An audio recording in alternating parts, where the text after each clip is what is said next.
বঙ্গবন্ধু বলছে আমি কারো মাখা তামুক খাই না, আমি উড়ে যাবই।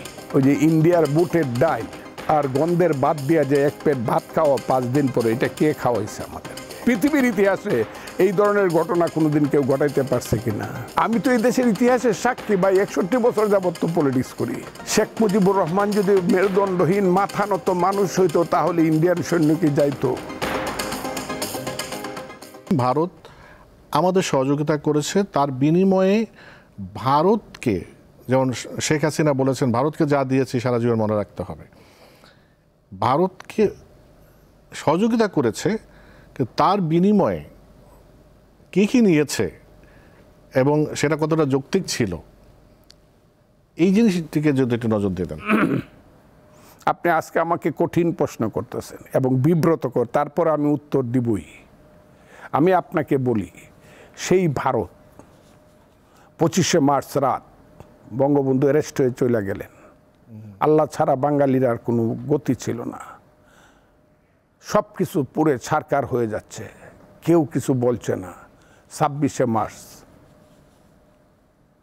সারা বাঙালি জাতি যে যেখানে আছে, যে যেখানে পারে, কেউ লাঠি নিয়া, কেউ খুন্তি নিয়া, কেউ দুনালা বন্দুক নিয়ে পাক বাহিনীর বিরুদ্ধে যুদ্ধ করতে শুরু করছে। আর নামছে কে? নামছে সেনাবাহিনী প্রথম। এবং সেই সেনাবাহিনী যিনি যুদ্ধের ডিক্লারেশন দিয়েছে, তাকে এই গৌরবের অংশ করতেই হবে। তার নাম Ziaur Rahman, major Zia. Major Zia do hereby declare the independence of Bangladesh. প্রথমে নিজের নামে বলছে। রেডিও সেন্টারে যারা বসা ছিল, আবুল কাসেম, সন্দীপ্ত যারা বসা ছিল, শফিদ সহ, হ্যাঁ, মুস্তারি, শফি, সবাই বলল আপনি এটা কী করলেন? আপনার তো কোনো এন্ডোর্সমেন্ট নাই, আপনি কিভাবে দেশের স্বাধীনতা? তখন উনি বললেন, yes, I major Zia do hereby declare the independence of Bangladesh on behalf of our great national leader Bangabandhu Sheikh Mujibur Rahman. মানুষ জানলো সেনাবাহিনী যুদ্ধে নামছে সব জায়গাতে। শফিউল্লাহ যুদ্ধে নামছে। আমি কিশোরগঞ্জে ছিলাম। শফিউল্লাহ 1 এপ্রিল কিশোরগঞ্জে গেছে, ওই দিকটা ময়মনসিংহ হয়ে গিয়ে আজিমুদ্দিন হাই স্কুলে গিয়ে ক্যাম্প বসাইছে। শফিউল্লাহ মেজর, পরে major general Shafiullah, Khaled Musharraf, CR Dutta, Mir Shawkat Ali এবং পরবর্তী সময়ে কর্নেল তাহের, পরবর্তী সময়ে কাজী নুরুজ্জামান, মেজর মঞ্জুর পাকিস্তান থেকে আইসা, মেজর জলিল পাকিস্তান থেকে আইসা, এইভাবে সেক্টরে সেক্টরে যুদ্ধ শুরু হলো। কিন্তু আমাদের শুধু বেঙ্গল রেজিমেন্ট দিয়ে তো পাকিস্তানকে মোকাবেলা করা যাবে না। এরা কোত্থেকে যে পিছাইতে পিছাইতে কোথায় গেল? জিয়াউর রহমান সাহেবের নিজের বই পড়েন, নিজের উক্তি পড়েন, নিজের লেখা পড়েন, বলে আমি পিছাতে পিছাতে সাবরুম চলে গেলাম। সাবরুমের পরে নদীটা পার হয়ে বিলোনিয়া আমাকে যেতে হলো বাধ্য হইয়া, এবং আমাকে আশ্রয় দিল। বিলোনিয়া কোথায়? বিলোনিয়া হইল ত্রিপুরায়, ইন্ডিয়ার ত্রিপুরা। এবং সমস্ত মেজরদেরকে, বিলোনিয়া না শুধু, সবাই করিমগঞ্জ আশ্রয় দিল। কাকে? সিআর দত্তকে। সেটা নিয়ে কোনো প্রশ্ন সব দিল।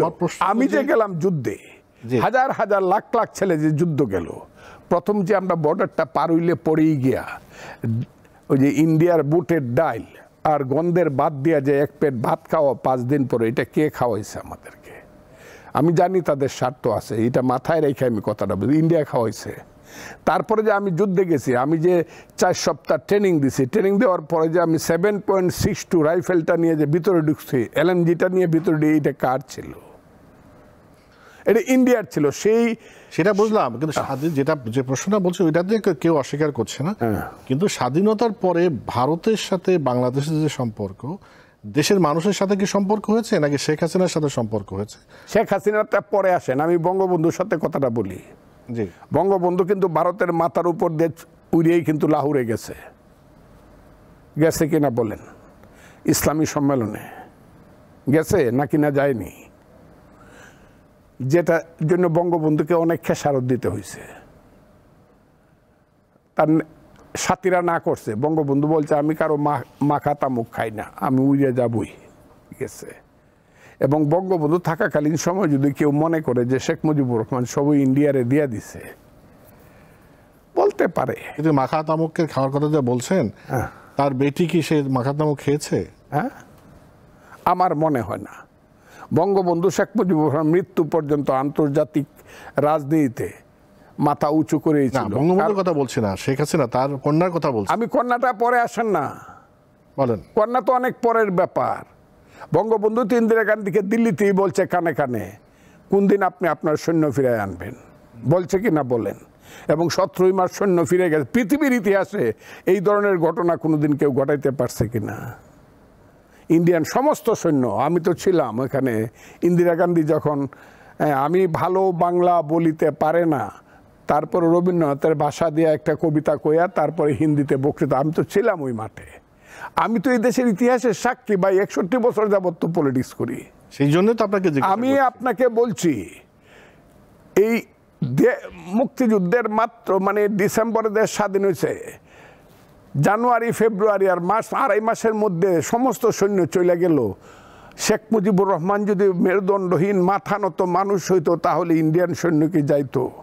আমাকে 1 কোটি গালি দিবে আজকে এরা, কিন্তু এটাই ইতিহাসের সত্য, চলে গেছে তারা। তারপরে আপনার চতুর্পাশে যখন ইন্ডিয়া আছে, পানির ব্যাপারে তার সাথে ঝগড়া হবে, বর্ডারের ক্ষেতের ব্যাপারে তার সাথে ঝগড়া হবে, গাছ কাটার ব্যাপারে তার সাথে ঝগড়া হবে, পাহাড়ের ব্যাপারে তার সাথে ঝগড়া হবে, বরাক নদীর মাছের ব্যাপারে সুরমা কুশিয়ারেতে তার সাথে আপনার ঝগড়া হবে, আমেরিকার ঝগড়া তো মেক্সিকোর সাথে হবে, বর্ডারে কানাডার সাথে হবে, আমার সাথে হবে? হবে না। কিন্তু বাংলাদেশের অভ্যন্তর রাজনীতিতে কি তারা নাক গলাতে পারে?